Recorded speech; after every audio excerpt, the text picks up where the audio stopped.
Hai guys, video ni kita nak belajar. Kita tengok kita punya learning standard kita. Okey, objektif kita adalah macam mana cara kita nak construct and achieve for a set of group data and determine the quartiles, ataupun ada satu lagi iaitu percentile. Okey, so sebelum kita nak lukis achieve, kita kena kenal dulu apa itu quartile dan juga percentile. Okey, so quartile.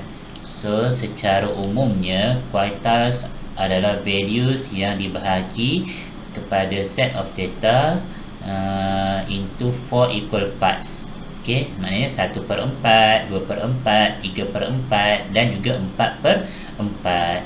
So each set of data has 3 quartiles. Okey, so kita hanya fokus pada 3 quartiles sahaja, iaitu quartile pertama, kuartil kedua atau dikenali sebagai median, dan juga kuartil ketiga. Okey, so kuartil pertama adalah 1/4 ataupun 25% daripada data itu. Okey, second kuartil adalah median. So dia adalah 1/2 ataupun 2/4. 2/4 bila kita permudahkan akan jadi 1/2. So 1/2 daripada set data itu. Dan kuartil ketiga adalah 3/4 ataupun 75%. Untuk yang median tadi 50%. Okey, so macam ni lah. Nanti awak akan dapat ogive yang macam ni. Okey, ogive dia bentuk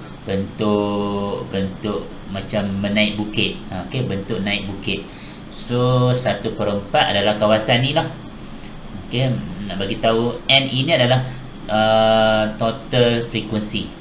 N adalah total frequency. So 1/4 darab dengan total frequency, kita akan dapatlah kawasan 25% itu. So kita dia kan melibatkan cumulative frequency. Dan ingat balik pada video yang saya terangkan berkenaan dengan cumulative frequency, di mana let's say kalau kita kata kawasan ni, okay, kawasan ni kita punya cumulative frequency kita 15 contoh 15. So nak bagi tahu yang 15 orang yang berada di antara 0 hingga kuartil pertama, ataupun dia punya size kelas daripada 0 hingga, contohlah nak kait dengan berat kan. So berat badan dia punya kelas-kelas dia 0 sampai 10, 10 sampai 20, 20 sampai 30. Let's say lah kuartil pertama ni dia sampai 30. So kita akan faham cara kita nak mengatakan ataupun nak describe graf itu. Kita akan bagi tahu 1/4 daripada total frekuensi itu berada dalam kelas 0 hingga 30 kilogram berat badan.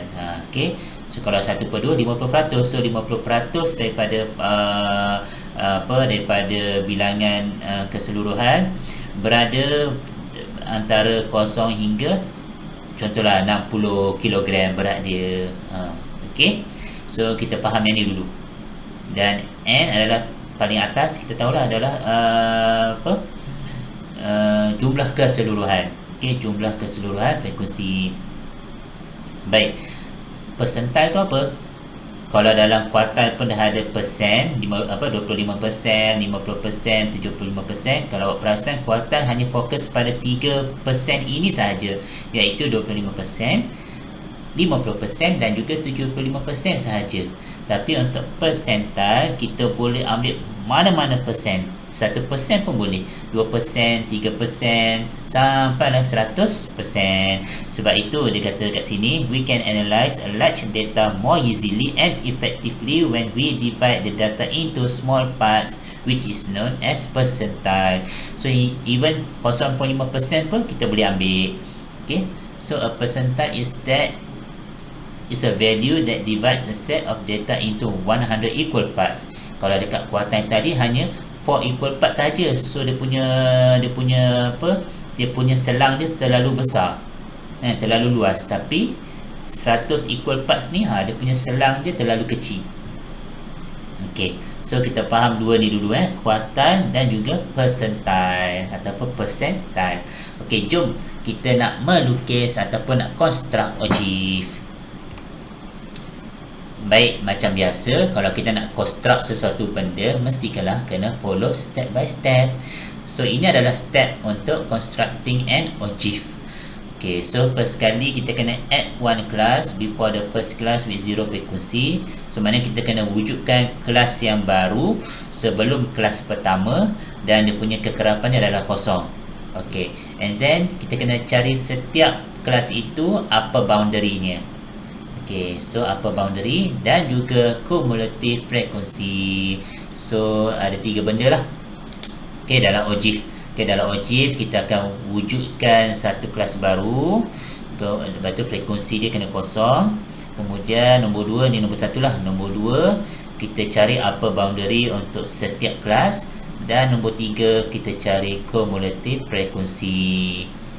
Okay, kemudian kita choose an appropriate scale. So jangan risau, appropriate scale ini selalunya diberi dalam soalan ataupun inilah situation ataupun case. Okey, di mana vertical axis selalunya kita pakai cumulative frequencies lah. Okey. Dan horizontal axis kita pakai upper boundaries. Okay, and then kita plot the cumulative frequency with the corresponding upper boundary and then draw a smooth curve passing through all the points. So kita buat curve yang macam naik bukit tadi. Okay, jom kita pergi ke 7.1c. Baik, so dia bagi tahu the frequency table on the right shows the marks of 100 people in exam. Okay, so kita kena pastilah. Okay, ni 11 hingga 20. So secara tak langsung kita boleh bagi tahu upper boundary ini adalah 20.5. Ni lower boundary dia 10.5. Senang cerita, lower boundary ataupun upper boundary kita ambil kita kurangkan ataupun lebihkan 0.5. Okay, so kalau 11, 10.5. Kalau 20, 20.5. Okay, so dia punya kekerapan dia, number of people, inilah dia dah bagi dah. So daripada sini kita bolehlah tahu size kelas sajalah nak belajar balik. Size kelas kita ambil upper boundary tolak dengan lower boundary, kan? So 20.5 tolak 10.5 kita akan dapat 10. So maknanya dia punya selang dia adalah 10. So kalau kita kira dengan jari, betul lah, 11, 12, 13, 14, 15 sampai dah 20. So dia punya size kelas dia adalah 10. Okay, so A, construct an ogive to represent that data. Dan B, from the ogive, so from our graph lah, determine the first quartile. Okay, first quartile iaitu 1/4 N, median 1/2 N, dan third quartile 3/4 N. Okay, so first kali kita kena wujudkan table yang di mana ada cumulative frequency dan juga upper boundary. So kita kena wujudkan upper boundary yang baru yang sebelum kelas pertama. So iaitu 10.5 lah upper boundary dia, kan? Kalau kita nak bagi nampak, kelas sebelum ini adalah berapa? 0 hingga 10, kan? Sebab dia punya size kelas dia mesti sama 10. So 0 hingga 10 adalah upper limit. So dia punya boundary dia adalah 10.5. So sebab tu saya bubuh 10.5 kat sini. Okay, upper boundary dia, frekuensi dia 0. Okay, so datang dekat yang 20.5 ni, frekuensi dia 2. So kumulatif dia 2 lah, sebab 0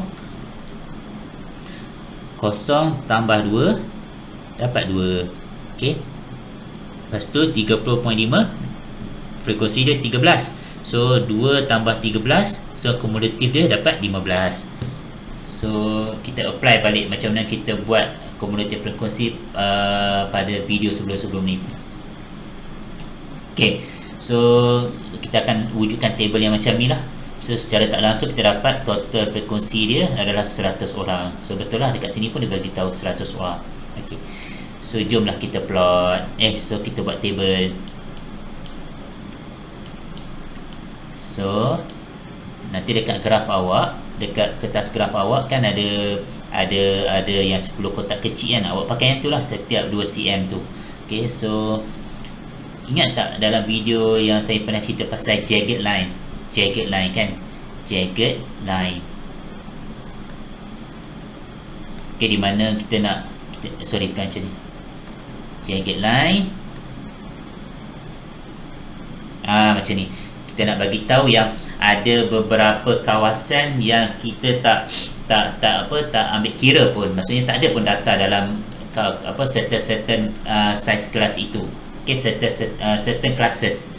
Okay, tapi memandangkan kita punya ni kelas yang terbaru kita wujudkan adalah 0 hingga 10, so maknanya kita boleh mula dengan 0. Nampak ni, kita boleh mula dengan 0. Okey, cumanya sebabkan dia nak pakai upper boundary, so 0 ini merujuk kepada frekuensi, dan pada kawasan 0 ini juga kita letak upper boundary iaitu 10.5. Kita tak boleh letak 0. Okey, sebab kita nak pakai semua upper boundary. Sebab tu kita ambil setiap 2 cm itu kita letak upper boundary. Okey. So daripada sini tak perlulah buat jagged line. Sebab kita dah letak 0 hingga 10 itu sebagai kelas yang baru kan. Okey. So ataupun untuk nak mudah faham, untuk part CX, let's say lah sini 0, sini 2, sini 4, sini 6, sini 8 kan. Let's say lah kita nak bagi tahu yang 0 hingga 2 ni kelas dia tak termasuk pun dalam table itu. So kita nak mula dengan 4. Maknanya 4 ini dia punya starting dia, frekuensi dia 0. So kita letaklah part CY kita kat sini. So dia punya frekuensi dia 0 dan dia mula kelas dia pada 4. So boleh juga macam ni. So tak perlulah kita nak buat susah payah buat jagged line kan. Nak buat jagged line, lepas tu start dengan 4. Tak perlulah. Okay. So nak buat cara ni boleh, nak buat cara ni pun boleh. Sebab dua-dua merujuk kepada konsep yang sama. Maknanya kita nak faham yang kita mula dengan 4. Okay, boleh So kalau awak nak buat jagged line pun tak salah. Awak nak letakkan part CY pada starting kelas yang diberi pun tak salah. Okay, so kita label lah setiap 2 cm itu kita punya upper boundary kita. So sampailah 90.5. Okay, so yang 100.5 tak payah ambil, kita ambil yang paling ujung sekali. Okay, so untuk yang part CY ni, part CY kita nak cantik, kita tengoklah kat table ni kan, dia punya nombor dia 2, 15, 40, 65, 84, 94, 98, 100. So nak mudah untuk kita plot graf, nak mudah untuk kita baca graf, so why not kita ambil setiap 2 cm itu 10 pelajar.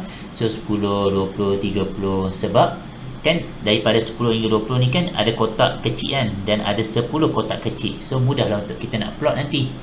Okay, so untuk part CY ni nak labelkan ikut kesesuaian. Okay, ikut kesesuaian. Okay, baik. So untuk part CY kita dah labelkan 10, 20, 30 sampai dah 100. Sebab paling tinggi adalah 100. Okay, kemudian kita plot. So kita dah plot. Then kita lukis, make sure smooth curve. Okay, bentuk naik bukit. So siap.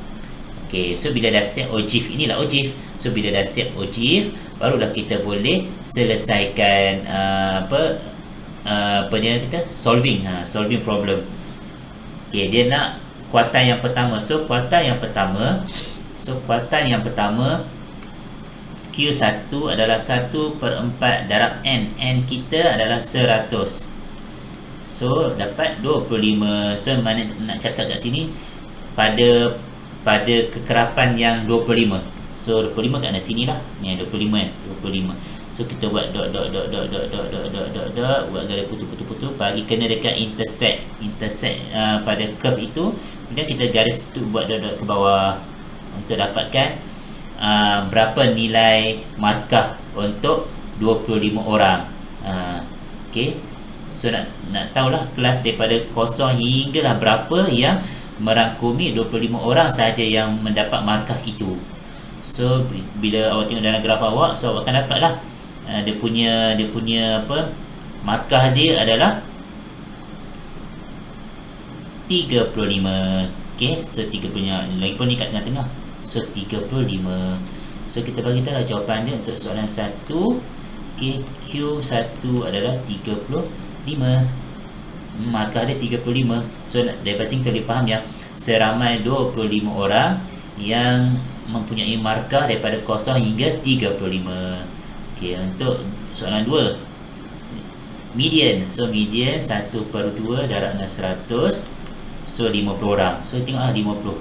So buat garis putus, bagikan intersect pada semua curve tu, dan kita garis putus ke bawah. So dapat apa? Kalau tengok graf awak ataupun graf saya ni, mungkin dalam 43 kan, ataupun 44. Okay, so tengok pada graf awak. So nanti awak akan dapat dalam graf awak untuk kuartal kedua 44.5. Okay, sampai dapat 44.5 pun okey, dapat 45 pun okey. Sebab dia bergantung pada awak punya smoothness curve awak tu. Okey, dan soalan ketiga, kuartal ketiga, so iaitu 3/4 daripada 100, so 75 orang. So 75 sini lah kan. So buat garis putus-putus. Okey, pakai pembaris untuk nak selamat. Kena pada curve dan kita turun ke bawah. So dalam kelas 50 hingga 60, so mungkin dekat sini dalam 56 something kan. Okey, so kuartal ketiga awak akan dapat 55. Based on graph lah, 55. So dekat graf awak perlu tunjuklah yang garis putus-putus ni untuk kita belajar, untuk kita tahu yang kita tengah mencari kuartal pertama, kuartal kedua dan kuartal ketiga. So habis. Simple je. Okay, next kita pergi ke soalan yang seterusnya. Soalan 2, frequency table on the right shows the length of the stalls of 40 orang. Okay, so dekat sini dia bagi size kelas kan, dia bagi 21.0 hingga 21.9, dia bagi interval. So macam biasa, kalau kita nak construct, kita kena buat table. So table yang baru di mana ada upper boundary. Okay, ini adalah upper boundary Okay, dan perlu wujudkan kelas yang baru sebelum kelas yang pertama. So kita punya lower boundary pada kelas pertama ini adalah sama juga dengan upper boundary pada kelas sebelumnya. Okay, iaitu 20.95. Okay, so frekuensi dia kosong. Okay, and then untuk kelas pertama upper boundary dia adalah 21.95. Ni 21.95 dan seterusnya. Okay, so ini adalah upper boundary pada setiap kelas, dan kita perlu ada cumulative frekuensi, dan kita check betul lah, kita dapat 40 orang. So betul lah 40 orang. Okay, so kita lukis. Nampak dekat sini dia start dengan sini kan. So kalau nak start dengan sini, kita boleh bagi tahu lah dekat kosong ni, dekat part CY kosong ni, dia betul-betul pacak pada 19.95. Okay, 19.95. Maknanya kelas yang kita wujudkan baru ni. Okay, kelas yang kita wujudkan baru ni. Boleh tak saya nak letak 20.95 dekat kosong ni? Boleh, tak salah pun. Maknanya awak nak pacak part CY awak, dekat sini. Boleh, tak salah pun. Okay. So awak beritahu ni kosong, yang ni 5. So maknanya pada origin ni, awak punya part CX kita start dengan 20.95. Okay, so dua-dua boleh. Ataupun awak nak buat dekat sini jagged line pun boleh, tak salah pun, kalau awak nak mula dari sini lah. Okay, tapi kalau nak buat jagged line dekat sini perlu letak kosong. Okay, sebab kita nak kata daripada kosong sampailah 20.95, tak ada pun kekerapan pada kelas-kelas yang di antaranya. Okay, so bolehlah kita nak pelbagaikan. So ada 3 cara lah. Okay, ni cara yang ni boleh, cara di mana kita start dengan let's say lah kita nak mula dengan 19.95. Okay, and then tak ada apa-apa data kat sini, tapi at least kita bagi tahu sebab dia punya size kelas dia mesti sama. Okay, size kelas mesti sama. Okay, which is satu lah kan. Okay, so ataupun awak nak letak paksi Y awak dekat sini. Okay, ataupun awak nak letak yang ni kosong atau awak buat jagged line, mula kat sini. Okay, pun boleh juga. Okay, semua memandukan, bukan memandukan, semua menunjukkan kita faham cara kita nak lukis graf. Okay, so yang ni kelas yang sebelum kita wujudkan. So kosonglah frekuensi dia, so kita dapatlah plot macam ni dan kita lukis. Okay, so sekarang ni soalannya melibatkan percentile. Okay, so dia nak 20% kan. Kalau kita tengok pada soalan, nak 20%, 55%, 85%. Lepas tu dia nak what is the percentage of people having a sole length of 24.6 dan ke bawah. Okay, so dia nak 20%. So 20 per 100 darab dengan total frekuensi kita adalah 40 orang. So kita nak tahu pada kekerapan yang mana yang menghasilkan 20%. Okay, so kita dapat 8. Hanya 8 kat sini. Ini 8 nampak. Ini pun dia 0 hingga 5, 5 hingga 10. Ini pun ikut kesesuaian situasi dia. Kalau kita tengok total frekuensi dia sampai 40 kan, and then nak pakai 2, 4, 6, nanti besarlah graf kita. So kita ambil 5. So daripada 0 hingga 5 ni kan ada 10 kotak kecil. So setiap 5 bahagi 10, so setiap kotak kecil itu adalah 0.5 kan. Okay, so 8 kat sini kita buat garis putus-putus. Okay, pakai pembaris. Minta maaf lah saya tak guna pembaris, so kita kena pakai pembaris Pak kena dekat garisan, lepas tu kita tarik ke bawah. Okay, so bila awak baca dekat graf awak, saya baca dekat graf saya dapat 23.35. So percentage pada yang ke-20 saya dapat 23.5. Oh kan, saya dapat 23.35 kat sini 23.35. So daripada sini saya nak bagi tahu yang length sebab ni kan melibatkan length kan. So length, ni length, jangan lupa labelkan ini length. Okay, length of source dalam sentimeter. So nak kata kat sini 23.35 cm ke bawah. Okay, menghasilkan peratusan 20%. Okay, so kita nak bagi tahu hanya 20% daripada 40 orang itu dia punya length of source dia adalah 23.35 cm ke bawah. Okay, so dia punya, kalau dia punya inequality dia, kita akan dapat macam ni lah. That's all equal then X, that's all equal then 23.35 yang menghasilkan 20% daripada total pelajar ataupun total orang, iaitu 40 orang. Okay, alright, next kita nak 55%. So 55 per 100 darab dengan 40 orang. So kita akan dapat kekerapan kita 22 orang. So 22 kat sini lah. Okay, so ini 21, sorry, 22 kat sini. Okay, so buat garis putus-putus, pakai pembaris, kena pada garisan dan kita tarik ke bawah pakai pembaris. So saya dapat dalam 24 point something lah.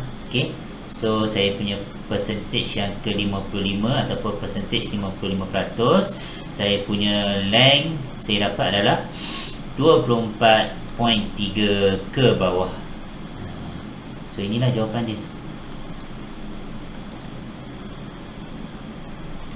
Okey, dan last dari satu adalah berapa?